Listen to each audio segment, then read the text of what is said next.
Hey everyone, welcome back to the Sport Psych Show. Thanks so much for joining me. Today I'm speaking with Bernadette Kellermann. Bernadette, welcome. Thank you, Dan. Thank you for having me. Welcome back is probably more appropriate. You're a returning guest. So excited to have you back on. We're going to be talking about some of the research papers you've been doing since the last time you've been on, which are a part of your PhD, which I know you're coming towards the end of that now. Yeah, just the last few stages of submitting officially, doing some edits, doing some revisions, Viva prep, all the fun stuff. That's still to come. It's a long, tough journey. I know that. Tell us a little bit more about yourself. Tell us about your background. I know you have an interesting background in the world of music. Come into performance psychology, I think, from that direction. Tell us about yourself. Okay, so yeah, I took a bit of an unconventional route. I think you will have probably lots of guests who did their undergraduate, their masters, then their PhD maybe, or their applied training. I kind of did everything backwards a little bit.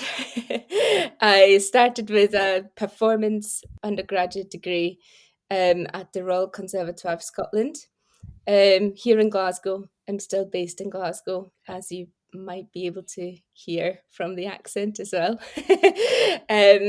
But yeah, so I basically always played music my whole life. I play violin, and I took a chance and decided to apply for the degree if I would get in. I didn't really expect to get in, but I did. So I did 4 years of performance studies and really got trained as a performing musician and a composer and an arranger. And throughout those 4 years, though, I realized there was always kind of something else that I wanted to go into. I wasn't quite sure what that was. Maybe medicine, maybe physiotherapy, maybe psychology. And I then kind of took the same approach as for the undergraduate degree. I just kind of cold applied to different things. And I got into the performance psychology master's program at the University of Edinburgh.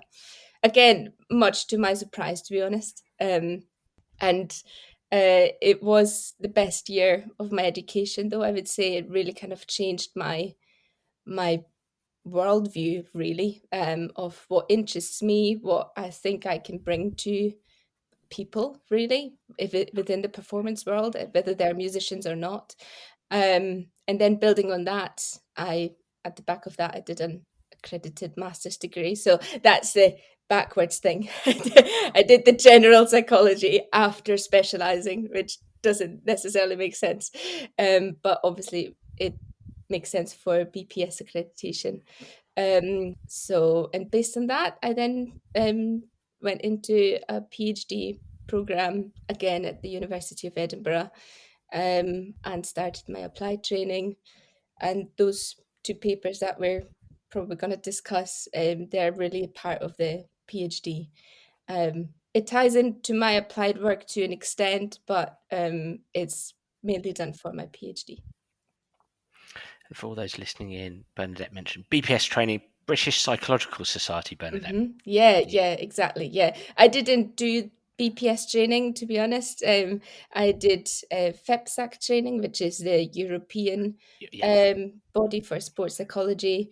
I'm from Germany originally, and I'm planning to kind of move back over there at some point and train or work more Europe-wide. So that's why I chose FEPSAC as my professional body. I won't break down the FEPSAC acronym there. Federation European Psychology. Yeah, can't It's remember. French. I think It is. I think it's French. They're based in Brussels. I'm not going to attempt it. I'm going to butcher it probably. But it's European Federation for Sport Psychology, I believe. I think is the English translation. Yes. Yeah. A joint failed effort there, I think. Or no, you saved us at the end there. Hopefully. Yeah. What a great background, rich background, and always so interested in the music background and performance in music and the performing arts, which we've spoken a bit about on the Sports Psych show. You came on last time, and it was one of my favourite episodes for very many reasons, not least because the area of your study and the area of your passion is an area that I'm really, really interested in invested in, and sort of churns away in the background within my consultancy. Theories that you explore and research that I use to some degree to underpin my consultancy background. You came on last time and talked about the multi-action plan, which we're going to unpack again. And we're here today specifically to talk. We might talk a couple of papers, but certainly the one we're going to unpack is a paper entitled Exploring Characteristics of and Transitions Between Mental States Within the Multi-Action Plan Model in High-Level Judo. Judo, your sport? No. I have to admit, yes, it's full of surprises today, isn't it? But no, actually, I had nothing to do with judo until the research, really. Right. And it was maybe another instance of this, let life surprise you, see what happens sort of thing.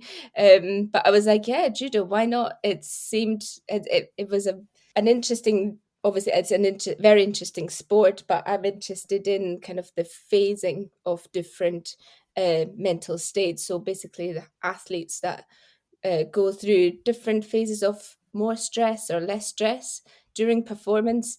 And judo is quite handy in that respect because it's usually around about 4 minutes or so long, and like maybe considered golf, for example.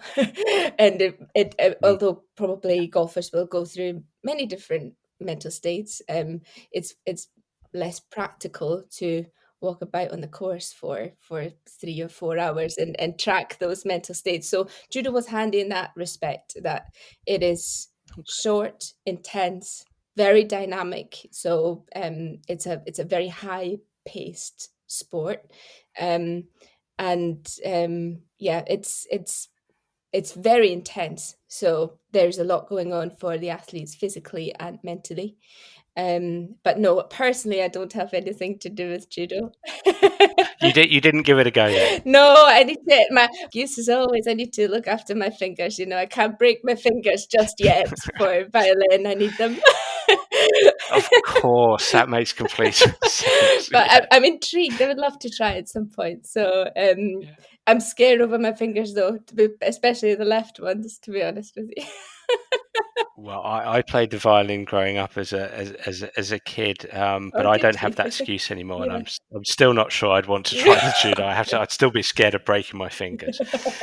You wrote this paper alongside Dave Collins, Alan MacPherson, Maurizio Bertollo. This is part of your PhD, which, as we've said, you're coming towards the final stages of. And as I say, you came on last time, and we spoke about MAP, and this research paper is underpinned by the MAP. So I think that's where we need to start. As I said, I just think this is a fantastic model which brings in so many other theories that we've spoken about on the Sports Psych show. And I remember last time when we had you on the Sports Psych show, I got very, very excited by all the theories that we could talk about that were related to MAP, a multi-action plan.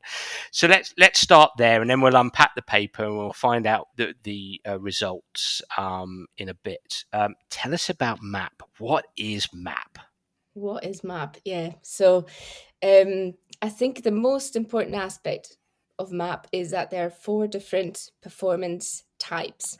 So MAP, it stands for multi-action plan. So that means there's a few layers going on for the athlete. So we'll shorten it to MAP for the show. But it's important to know that there's 4 different types of performance. 2 are optimal, so the performance is going very well. It's kind of the ideal output that you want to see as the athlete. And 2 performance types are suboptimal. So performance really isn't going as planned anymore. We'll get to that anymore because there is a time aspect to this. So Type 1 and type 2 are the ones where it goes well. Type 3 and type 4 are the ones where it doesn't go so well anymore. Type 1 performance is similar to flow state. So it is relatively effortless. It is relatively automatic. So the athlete doesn't have to work extremely hard to make the performance happen. It is a somewhat pleasant experience. There's some aspects for sure that are flow like, So, for example, the thoughts are very much what they need to be at that point, but again, the athlete doesn't have to work too hard for that. So, type 1 is the kind of ideal effortless performance state, if you like. Yeah. Type 2, and again, this is, still optimal performance, so it still goes really well. But the athlete is a bit more aware of what's going on. There's things happening. Maybe there is some obstacles are happening. For example, in judo, it is that the opponent is maybe fighting a slightly more difficult style where the athlete has to work harder to kind of complement their fighting. And it's a bit less pleasant because of this. So it's the hard work that has to go into the performance has uh, an effect on the experience of for the athlete. So it is a bit less pleasant. It is just harder work really. But it's always important to remember the output is still optimal. So the output, the performance is still what you want it to be. Okay. So this was type 1 and type 2. So this kind of effortless performance for type 1 and the more effortful performance for type 2. Type 3 and type 4 is where things go south a little bit. So type 3 is generally more difficult for the athlete to negotiate. Okay. There is probably some fatigue creeping in. Maybe there's some overthinking. They're trying a little too hard to make the performance happen, but it doesn't really pay off. I think that's the most characteristic thing about type 3. There's a lot of effort going in, but it doesn't pay off, unfortunately. So the performance quality is going down in type 3, and in type 4 it's really as bad as it could get. It's kind of not where you want to end up, really. Sounds It's like my goal. it does. It's the emotional state though is that you're kind of okay with it, complacent. I don't know if you're complacent with your golf not being great, but in type 4 would suggest it is. The performance is not great. There's just a kind of, there's a sense of, okay, let's just run the clock down here. We all know it's not fantastic. I'm not massively upset about it anymore, actually. I was upset about it in type 3, but I'm not upset about it in type 4 anymore. In type 4, just kind of wait until it's over, really. So these are the 4 types. That's the kind of heart of the MAP model, the multi-action plan model. It was kind of designed by very amazing group of Italian researchers. So it kind of feeds into my European soul to work on the MAP model. It's a true pan-European project. But yeah, these are the 4 types. That is the kind of heart and soul of the MAP model. And what me and my team looked at is how athletes go in between these performance types. I want to reflect back what I've heard from you, just to check my understanding. Mhm. 4 types, 4 what you describe as performance types make up Mhm. the multi-action plan. that, as we're going to go on to talk about, competitors might find themselves in one and might shift to other ones. Type 1 could be described as that classic flow state being that construct that Mihaly Csikszentmihalyi very much popularized with his great books and his research in this area, an effortless state.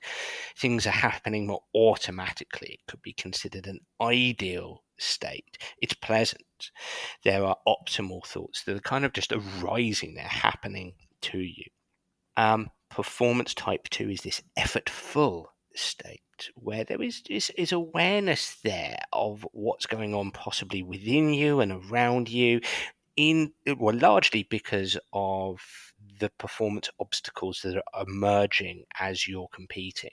Maybe it might be, in judo's terms, the style in which your opponent is fighting, and there's a little bit more vigilance there, if you like, and perhaps this is effortful rather than effortless, and so subsequently it can be considered a little bit less pleasant from an experiential perspective, and you're certainly having to put effort into this.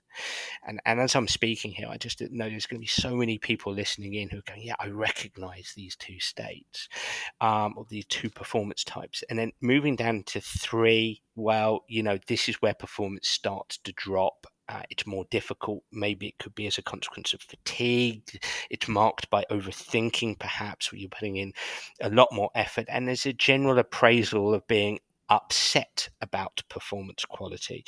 And then down into 4 is where it's as bad as it can be. And perhaps there's performance is poor. And you're not necessarily upset about it anymore, because there's almost like I remember working heavily in tennis. I think we spoke about this last time you were on. And when I worked in tennis, they talk about tanking in many respects. You're tanking, which maybe we'll go on to describe that. Actually, that can then improve performance after that. Let's not quite get into the nuances right now, but I think what I'd love to know is, have I reflected back an accurate representation of what these 4 performance types are? And my other question, something I really like about this, is that these are called performance types, so that there feels like an integration when we're describing these types. There's an integration between mindset, if we're going to call it that, or the psychological aspects, and performance. There's not really a segregation here. These are covering the experience of the psychological concepts that we're experiencing during performance, and also the performance that we're having at that time. There's an integration between the two. Am I accurate with everything that I'm saying there? Yes, absolutely. I would maybe add one point to type 1, where you talked about flow state and this kind of effortless performance.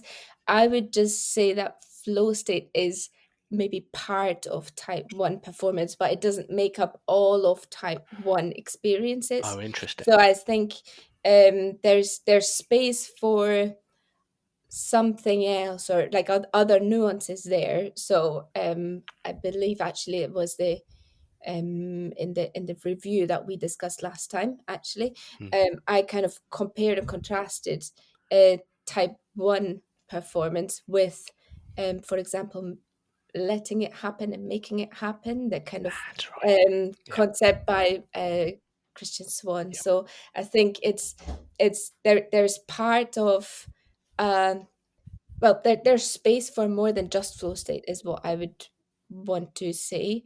And it's actually it's not a clear distinction just yet. I think I mean, this is part of the result of my work. Is like, I feel to an extent I know what the gaps are now. I know what the gaps were before, but I now know even better what the gaps are, if that makes sense.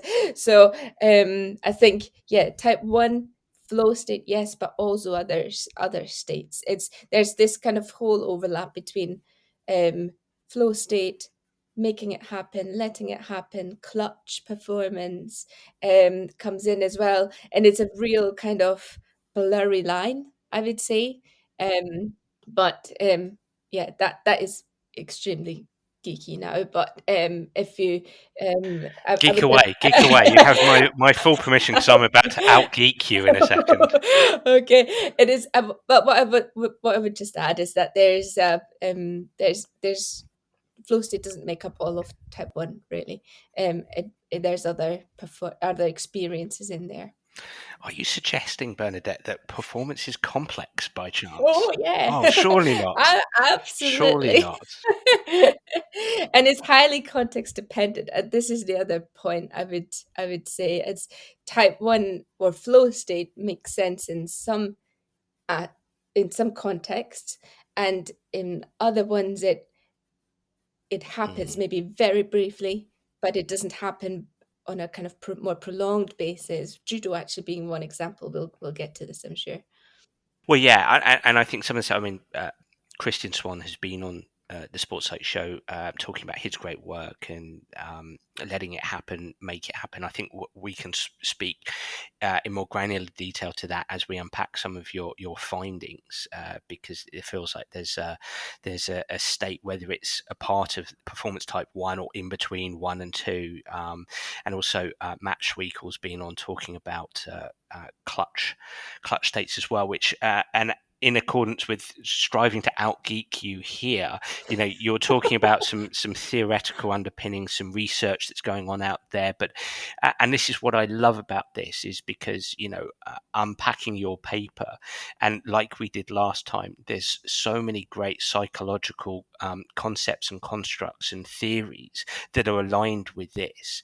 And I'm probably not going to formulate a question here, but I'll just throw these at you, and maybe you might have something to say on this. But the MAP model is steeped in the multi-states theory for self-regulation. It incorporates an absolute classic in individual zones of optimal functioning, the wonderful work of Norwegian psychologist Yuri Hanin. It incorporates mindfulness and acceptance, commitment approach. It incorporates, I believe it incorporates challenge and threat states, identification, control, correction program. We can go on, but that's the wonderful thing about this, and again speaks to the complexity of performance. But I love the way this draws on so much work out there that so often doesn't see the light of day. Yeah, I think, yeah, I mean, I agree with you there. I think that it's important to say that MAP isn't trying to be this model that is now better than eyes off or better than Mac, or anything like this. All it does is it tries to find a way of taking the work that's out there, have a concept for the work, a kind of bigger framework, and really reflect the nuances that happen in performance. I think I would always, it to me, and this is maybe just me being very picky, but when I say MAP is based on eyes off, it kind of puts MAP higher than eyes off in to an extent where I'm saying, this is now the more recent version, and we're now at this stage with the research. I wouldn't quite I wouldn't quite agree with that. It's just, a different way of taking the work and putting it in a different context and trying to have an applied angle for these concepts. It's very tricky to see every single of these concepts in every single aspect Yeah. of MAP, but I think it reflects the diversity of perspectives that have influenced the MAP perspective.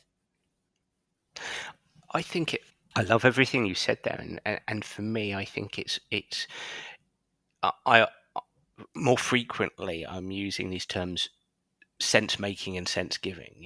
As a sports psychologist, I think so much of my work, and I think so much of our work, is to make sense and to Mm-hmm. sense make and to sense give. Mm-hmm. And for me, if we take the competitive landscape, what this does what MAP does, and this is just my lens of this, is it looks at the competitive landscape and it says, okay, there's a performance aspect here, there's a mental aspect, there's more aspects, but there's these two, and they are integrated. They could be isolated, but they're integrated. And here are 4 types that are going on that are broad and deep and complex and granularly detailed. And here are all these wonderful pieces of research out there, all these wonderful theories that map these 4 performance types, can draw on to make sense of experiences within competition. It's certainly not putting one or t'other on a pedestal, but it's kind of saying, well, here's a framework, and now we draw from each of these theories that helps us make sense, and helps players, competitors to make sense, and helps coaches to make sense, and helps us as psychologists to help others, not least to help them understand that there's a degree of complexity here, and we do need to appreciate that complexity. That's kind of how I see this. Yeah, exactly. I completely agree. Yeah. Okay, so we've explained MAP. We've got our performance types, and you're studying judo competitors.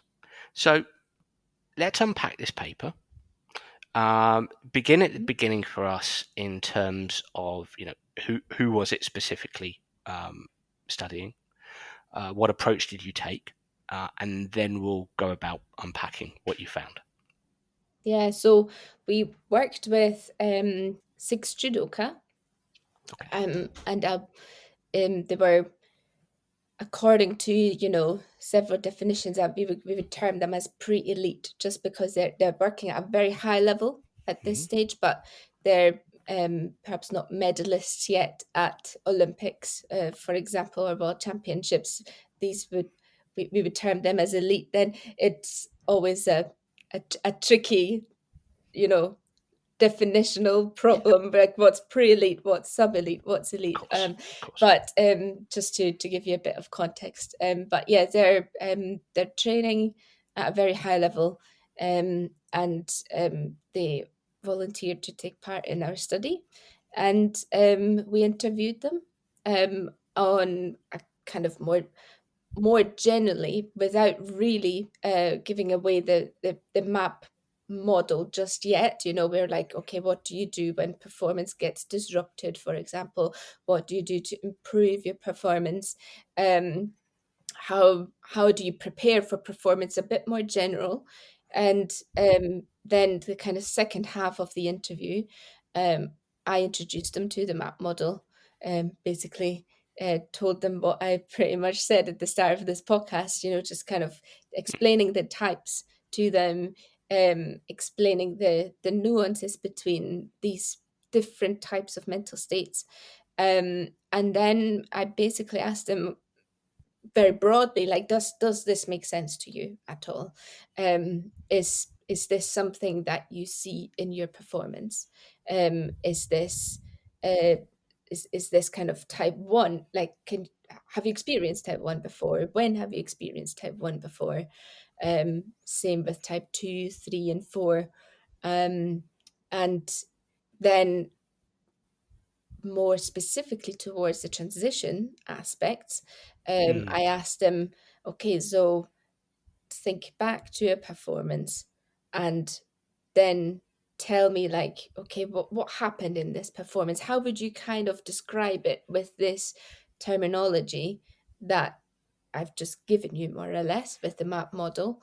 And they basically just reported on past performance experiences, and we discussed them, but we didn't discuss them specifically. This happened then in the next paper, the second paper that I sent you, the PSE paper. So that was more broadly at this stage. So yeah, it was a semi-structured interview schedule, something very conversational, really. It was important to me because it can be intimidating to get the request, let's discuss this model with a Mm. researcher. And I feel like It doesn't have to be intimidating. So it was very conversational, very kind of, using not the technical language at times. At the same time, these judoka, they all work with a psychologist as well, so they are very familiar with, terms like self-talk, for example. That was, they can kind of connect to that, and they know that. And yeah, they shared very generously, and it was very interesting what they shared with us. Some kind of surprising bits, and some more kind of, okay, that that's what I kind of tentatively thought would happen. But some stuff was definitely quite surprising. Well, we'll definitely have time to get onto that second paper. So do bear that one in mind as we're going through this. Wondering about where a good place to start is to unpack this. But when you introduced the map model, so you had a series of questions to begin with, but then you introduced the participants to the map model. What was the reaction? Yeah, it was very positive, to be honest with you. I mean, they at the stage of the interview, they already obviously had participant information sheets, and they were clear that there would be a point in the interview where I will introduce a model to them, and we will go through it and we'll talk through it. But it was very positive. One of the most interesting things actually was that they were very clear about type 4 performance being quite rare in judo, just because they're saying, if you're in type 4 in judo, like, you've lost the fight. There's no time to be kind of Mm, complacent about performance not going well. Like, you always have to like, keep trying. And it's interesting. Then when I did the second paper, the kind of tracking paper, there was some type 4, but it was very rare, really. But some of the participants were very articulate about, not seeing the performance types as these kind of boxes, but to see them more dynamically on a spectrum, where they're like, okay, there's maybe some overlap. There's definitely like states in between these performance types, and that is something that was completely novel, really.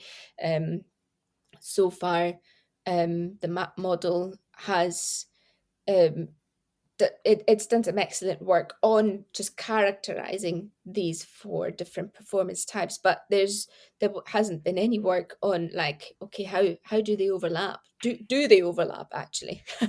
If so, how do they overlap? And is this actually a little less boxy than it seems? And I mean, this is again my personal perspective, but when I read research, I sometimes think, okay, this is great, but I feel this is much more complex in real life. Like, if I read this as a researcher, I'm like, oh, this makes sense. But if I read it as a violin player, I'm like, there's a lot. This is a lot more complex than just saying, yeah, I'm definitely in type 1, or I'm definitely in mm, type 2, mm, or I'm definitely in type 3. So that was a kind of switch I had to do. What lens am I taking? Am I using my performer lens or my researcher lens? And the researcher lens was surprised at this finding that there's, a spectrum and that there's overlap. The performer lens, not so much, to be honest. But it just gives us more questions, like, what does the overlap look like? mm. What does that spectrum look like? How And I think that is, for me, that is the purpose of the research, is like, how can we then develop guidance for practitioners to help these athletes navigate that spectrum of these performance types? Yeah, no, the complexity of performance and the complexity of of competing, in my consultancy practice, this is what I find. Everything that you're saying, it is messy. The reality, it is messy. It is tough to make sense of. Let's try to make sense of this. Let's try to help everybody listening in, really understand, what you found in terms of these performance types, and what these judo competitors were saying. So I think over to you in terms of how you want to unpack this further. Yeah, talk to us a little bit about the findings here. Yeah. I think one important finding was, because judo was such a new context for the MAP Okay. model, is like the first finding was like, does MAP actually work in judo? Okay, so and the answer to this is it depends. It does to an extent. It's a very kind of fast environment. It's a very kind of, we call it hyperdynamic environment. There's very kind of fast changes, very hard to predict, changes from the opponent, especially. So, and there's very kind of, during the performance, there's very little communication between the judoka and the coach. There are certain time windows where that's possible, but, there's, it's a very kind of intense environment. So, and the MAP model so far has mostly been researched in self-paced environments, so shooting, for example. So that was quite a change, and that change resulted in some performance types being more predominantly in the conversation than others. So type 2 and type 3, so those effortful, a little bit more negatively connotated states, but where the judoka has to work hard to make the performance happen. In type 2 it works, in type 3 it doesn't quite work too well. They were talked about a lot. Type 1, so where, for example, flow state is part of as well, and type 4, where everything goes kind of south. Yep. um that's that is kind of, these were kind of extremes. And they did talk about type 1 to an extent. Type 4, you could tell that was a very kind of uncomfortable, part of the conversation. Like type 4 in judo is highly uncomfortable. It is probably in other sports as well, but in judo, these individuals have worked so hard during these fights. They're so tired, they are so exhausted, and probably really sore from whatever has been going on. That they're reaching their physical and their mental limit.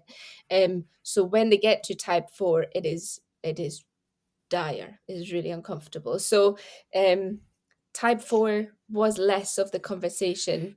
They all said it happens, but it rarely happens. And you can't really afford to be in type 4 in a competition, for example. You are in type 4 in training, but maybe not in a competition as much. And type 1, again, is a state where it's like, it's great, but it's a bit unrealistic in judo, because if you're in type 1, you're like, oh, this is all going great. Your Yep. opponent can sniff this from a mile away. And, you're in type 2, if not type 3, really quickly. So they said type 2 is effortful. It is, by definition, from the theory, actually negatively connotated as an unpleasant state. But one judoka actually said, "I think it's really rewarding. Yeah, it's Interesting. unpleasant. Yeah. It's unpleasant, but it's actually rewarding because I can see that what I'm putting in actually pays off." So, um, that was quite, and these were quite novel findings in the state, that they're in the sense that um there's a bigger emphasis on type 2, especially, um, type 3 as well, and type 1 to an extent, and not so much type 4. So we're already having not quite equal boxes anymore. And that is related to, how dynamic judo is. And the second part that was really interesting is that, they spoke really clearly about these transitions. So When you say transitions, movements from, yeah, I was just going to say, sorry, yeah. exactly, as researchers, we obviously have to define this a bit clearer. So we introduced some terminology for this. We called transitions between states from less optimal to a more optimal space, up regulations. So we're we're kind of moving up in the quality of the performance. It's getting better, up regulation, and transitions from a more positive, or yeah, more successful state to a less successful state. We call them down regulations. So we're kind of, the terminology reflects that, the trajectory of the transition. Does it get better? Does it get worse?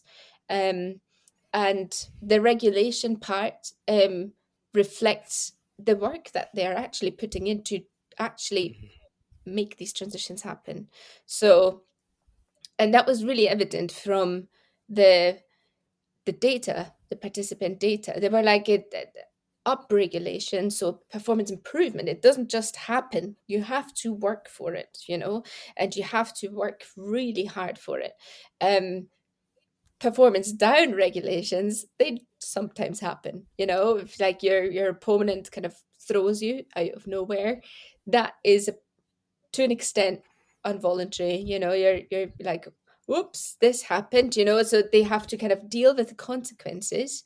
But there are some down regulations that are also a bit more predictable, where they're like, I can see the opponent is trying to do something different here.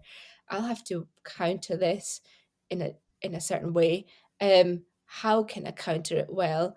And that usually, leads to more thinking, perhaps a bit of overthinking, and that's where the transition from type 2 to type 3 is. This is just an example.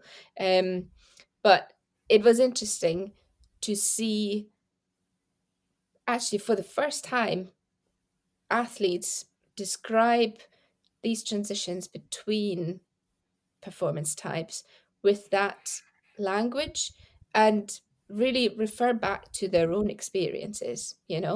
Um, there were certain cues that led to up regulations, and that led to down regulations.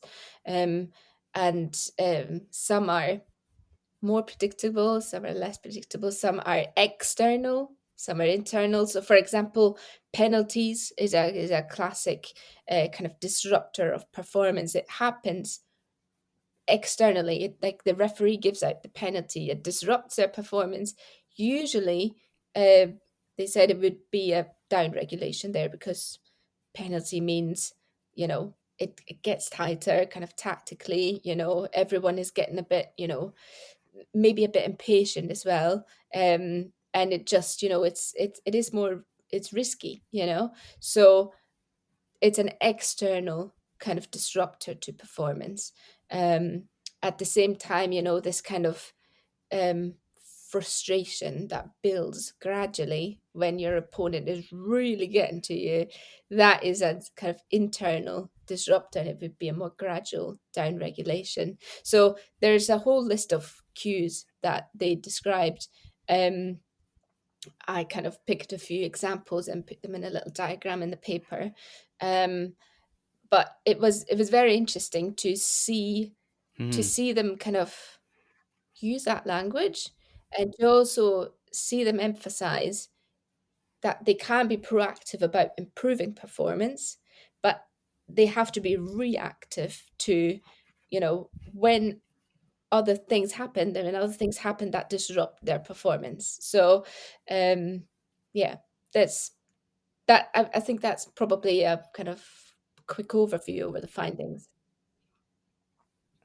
I want to reflect a few things back from my own sense making here. I mean, just going back to the feedback they gave you with relation to their experiences across these performance types. It doesn't, I'm not going to draw on any empirical evidence here, just probably just experiential and some sense making from my consultancy practice and my experience working in fighting sports. It makes sense to me that, if we consider judo as a fighting sport, which it is, then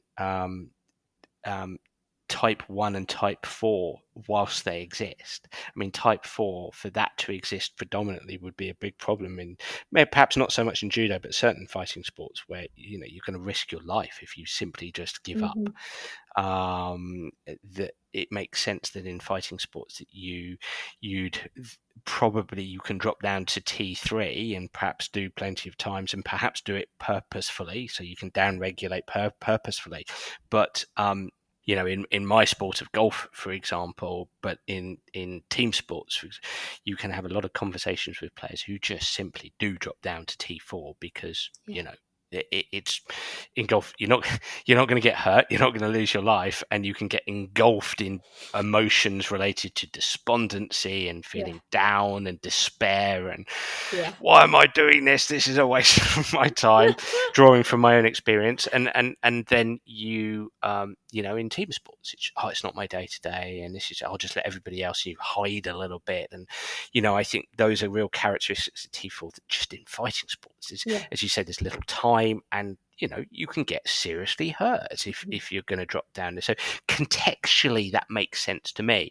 And again, the contextual notion of judo and fighting sports in general, type 1 is there, but perhaps spoken about less because you have to be so vigilant, you have to be so alert, and that feels very much a characteristic of type 2.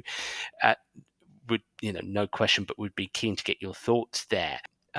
But then, with the up regulation and the down regulation as well, some really interesting quotes here. And again, it just demonstrates in a sport like judo that's working quickly, perception action cycle is going round very quickly, that the brain works in milliseconds, isn't there? And there's so much time to think.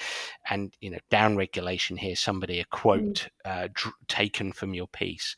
It's very predictable to me that when I'm in a position where I may be losing exchanges, that I will start to have doubts about my own performance, which disrupt my performance.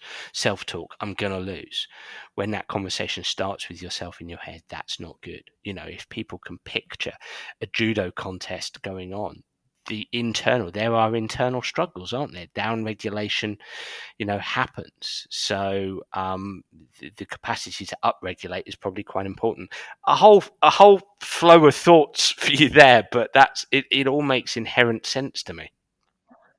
Yeah, absolutely. I think the judoka are great at sharing these vulnerable moments, because actually in combat sports in general, I would say that is a very kind of intimate conversation to usually have with your coach, with your teammates, your psychologist. But it's very important that they project dominance to the opponent. I mean, some participants highlighted that there as well.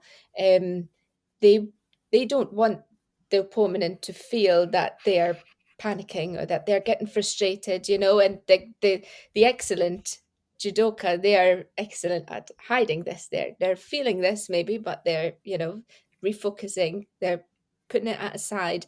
And these judoka, and they would say so themselves, they're still at a point where they're learning this, where they're navigating this, where they're getting fighting experience.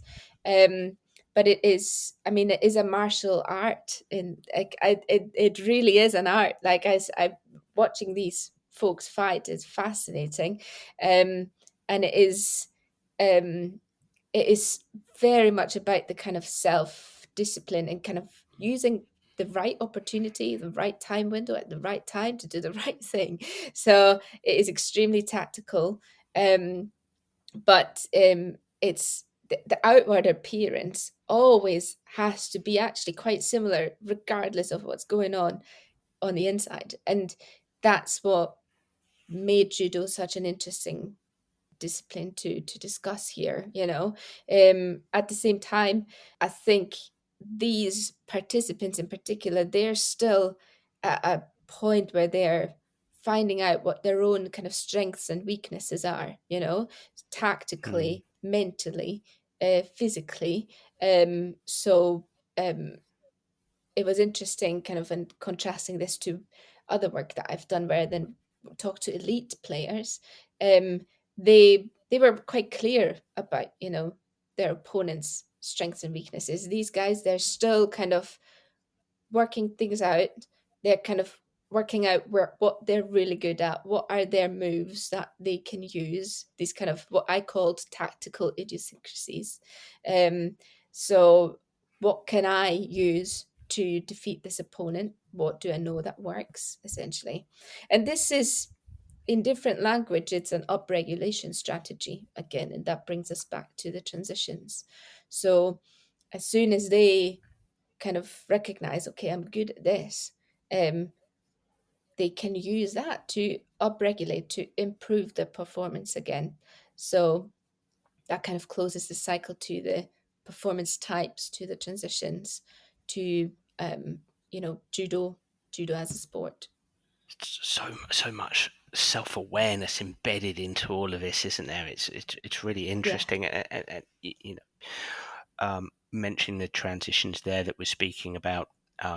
I suppose it's a neat segue for the last 10 minutes or so of this conversation, moving on to the second paper, which is entitled Investigating in Performance Transitions Between Mental States in High-Level Judoka Using Video-Based Stimulated Recall.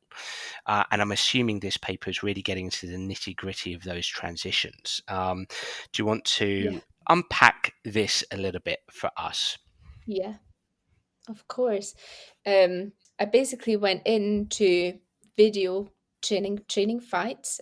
So um, I I filmed 3 training fights per Hmm. participant, and I then, through 2 meetings, I met up with the participant to watch the video back and basically, pun intended, map out the different performance types. It's the best word to use, really, but Round of I applause. know. Thank you. Came up with this yesterday, but it it was interesting to see them then.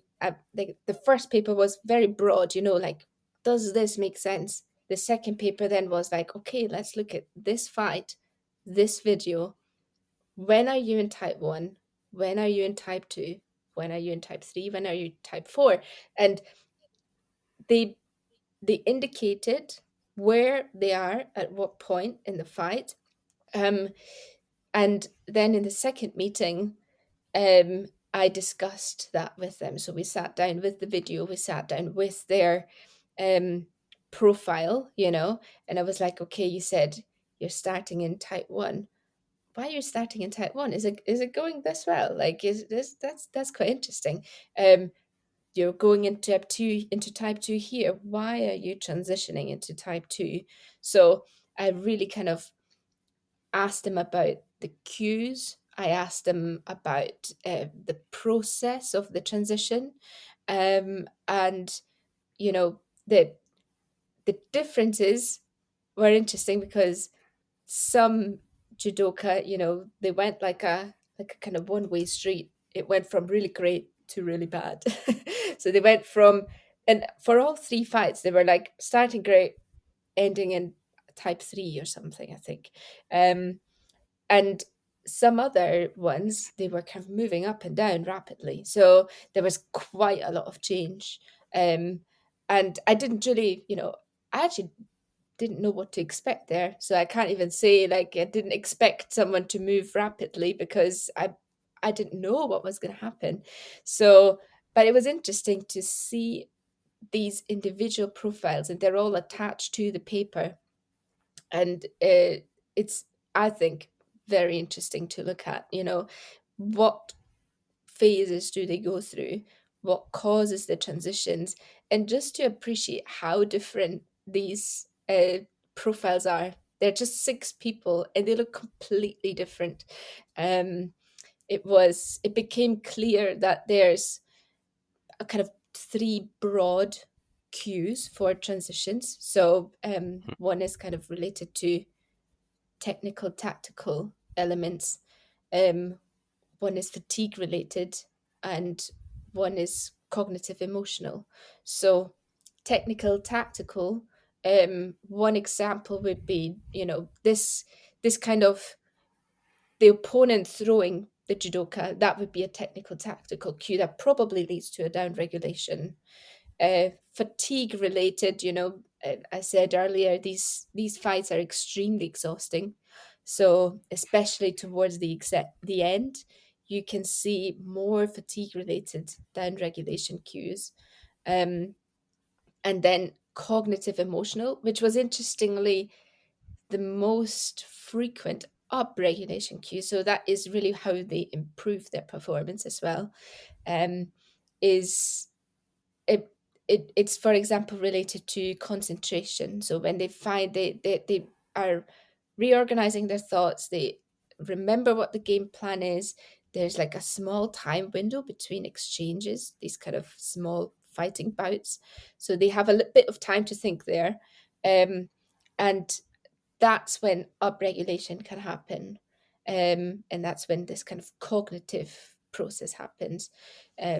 At the same time, it was interesting, like sometimes it was like very, very clearly one cue that led to a transition. Most of the time it was actually the combination of these cues, it was like frustration due to the opponent, for example, this kind of mix and match stuff, but it was always related to one of those three categories to an extent.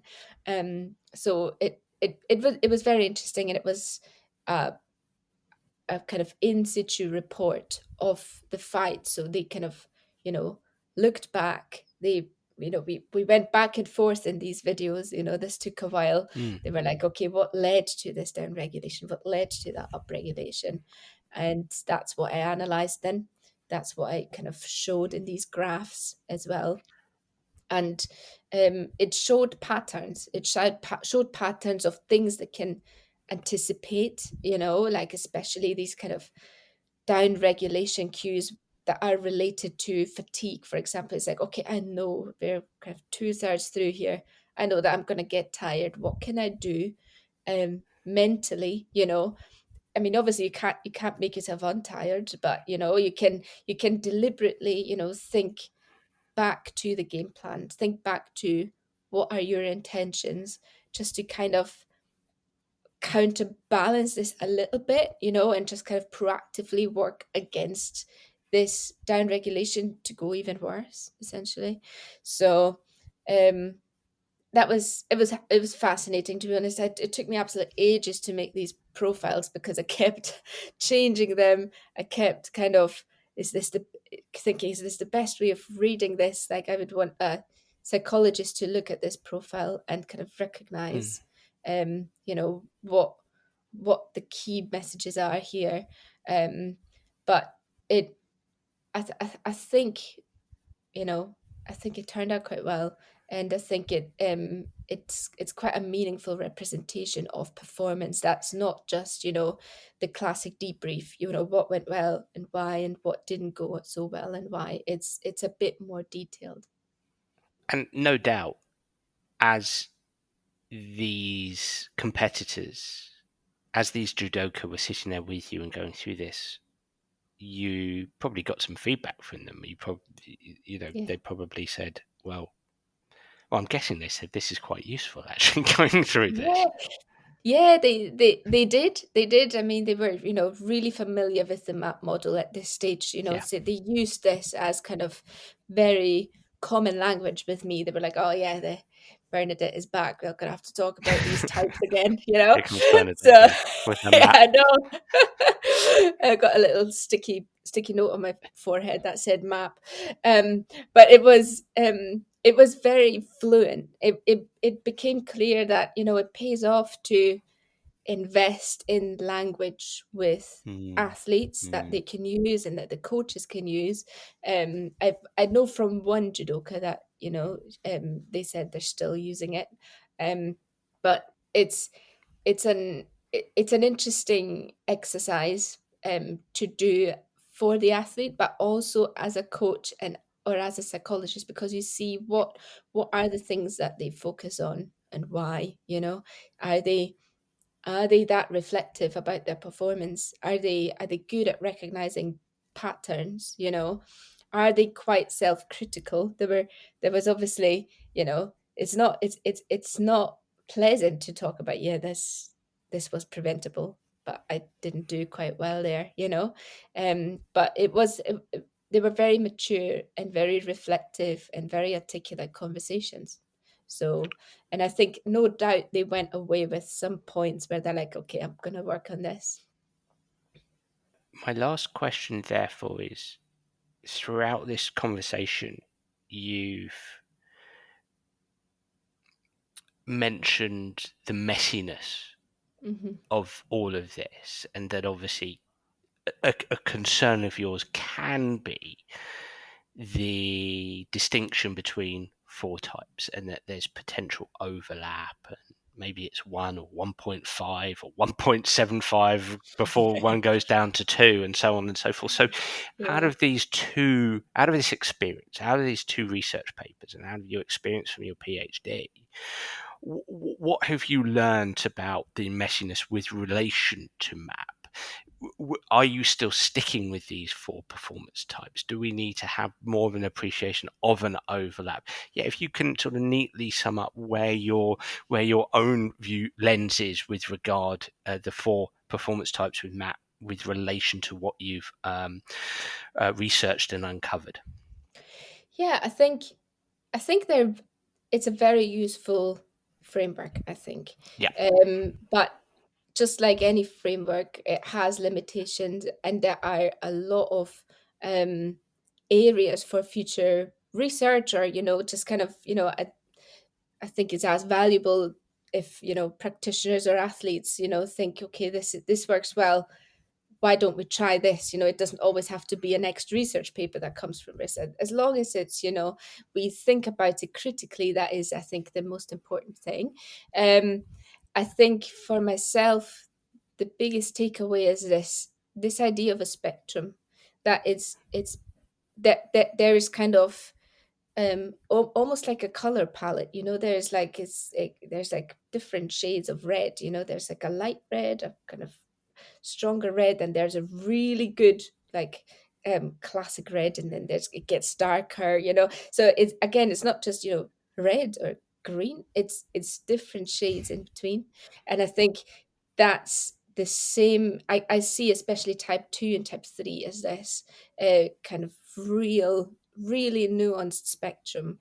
It it makes sense, again, for my two lens. It makes sense to me as a researcher and as a performer that 2 and 3 are the most complex. I think complex doesn't mean it's impossible to negotiate. I think it absolutely is. You know, if we have the right strategies, it is.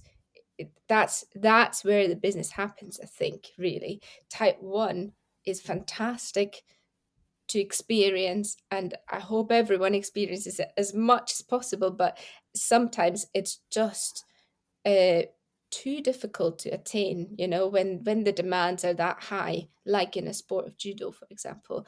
But it's it's a I think the messiness or complexity of the model is the beauty of it. I think it's the nuance, it's the appreciation of, it doesn't have to be Mm. black or white, you know.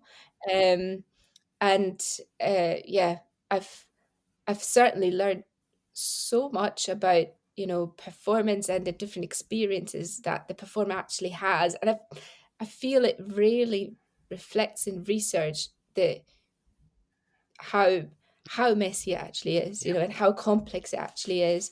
Um, and the appreciation of the context, the appreciation of the, you know, the performers are so different. So, I mean, all these findings, I keep using the word idiosyncratic in my papers because it's impossible to really generalize, you know, that all judoka downregulate because of this one cue. You know, it's impossible to do. We're all different people, and every performer is different. So the complexity between the types is reflected in the findings, is reflected in the complexity of the sport. It's a bit of a full circle complexity, yeah. really. Yeah, I think that it is useful for practitioners to think, and I'm saying this as an early career practitioner, but I find it useful to think in these different nuances and in these different shades, because it rarely is just a challenge or just a threat state. It's in between, maybe. Yes. It's just to pick up another one of these concepts. Yeah, no, I love it, and as a mid-career consultant, I absolutely wholeheartedly agree with the complexity and the nuance. I mean, for me, it's in very simplistic tones. It's a sense-making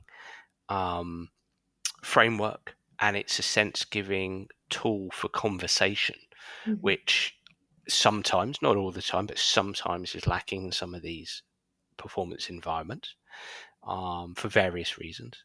So I think it's absolutely imperative, and I love this idea of different colours. It might stretch my male rods and cones in my eyes, unable to pick up the nuance of colour, but I use, again, I love scales and continuums and spectrums. One does a lot of scaling in one's work as a consultant, and I use scales from 1 to 10. And whilst I might not use exactly the same terminology as you might use, I'm using a scale, and I have it color coded. And actually, what you've said has made me think about having a rich red at the bottom and a lighter red slightly up, and then I go into amber, and then I go into green. I kind of use green, amber, red, but the colours probably need to adjust and adapt to a lighter green right at the very top. 10 out of 10 mindset, that's a very light green. 7 out of 10 mindset is a darker, richer green. So yeah, no, I like it. I like it. Fantastic. Excellent. Brilliant. Bernadette, I can't thank you enough for this podcast today. Really, really interesting as always. Thank you for having me. You're more than welcome to. I really, really enjoyed the conversation. How can people find you, follow you, and potentially get in touch? I must say I'm really bad at being present online, so I think probably Twitter is the best one. At Bern Kellermann. I don't really use my LinkedIn well enough, so I think probably Twitter is the best way. I'm re-emerging from 4 years of PhD, and I'm maybe more active on social media after this. But I've not been too active on there, but I would see it, and I have it on my phone, and I will reply and say thanks. Okay. All right. Perfect. Perfect. Okay. Bernadette, thank you so much for your time. Thank you, Dan. Well, everybody, I really enjoyed that podcast, and I hope you did too. If you do have any suggestions for me, I'd be delighted to hear from you. You can get in contact via X or Facebook or through my website, danabrahams.com, to tell me what you think of the show. I'm already looking forward to next week's episode. Bye for now.